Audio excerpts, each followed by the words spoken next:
9, 8, 7, 6, 5, 4, 3, 2, 1, 0.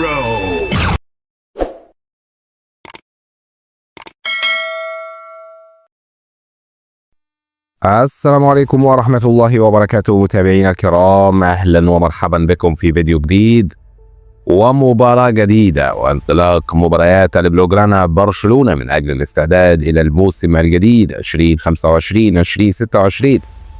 ولكن قبل ما نعرف تفاصيل وموعد المباراة والقنوات الناقلة والمعلقين، توقع معنا في التعليقات من يكون الفائز في هذه المباراة الودية التحضيرية. ولا تنسى دعمنا بالاشتراك في القناة ولايك للفيديو وتعطيل التعليقات.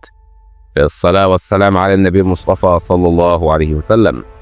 مباراة اليوم فيسيل كوبل الياباني أمام برشلونة الإسباني ضمن المباريات الودية التحضيرية للبلوغرانا في معسكر اليابان وكوريا الجنوبية. المباراة على استاد نوفير في الأراضي اليابانية. القنوات الناقلة قناة سبورت ديجيتال تي في وتعليق ألماني. انتظرونا، سننقل لحضراتكم أحداث هذه المباراة على قناتنا إن شاء الله، فتابعونا. توقيت المباراة ظهر اليوم الأحد في تمام الساعة 11 صباحا بتوقيت تونس والمغرب والجزائر، 12 بتوقيت السودان، 1 ظهرا بتوقيت القاهرة ومكة المكرمة والأردن والعراق. يذكر بأن البلوغرانا سيقيم المعسكر التحضيري للموسم الجديد في الأراضي اليابانية والكورية الجنوبية.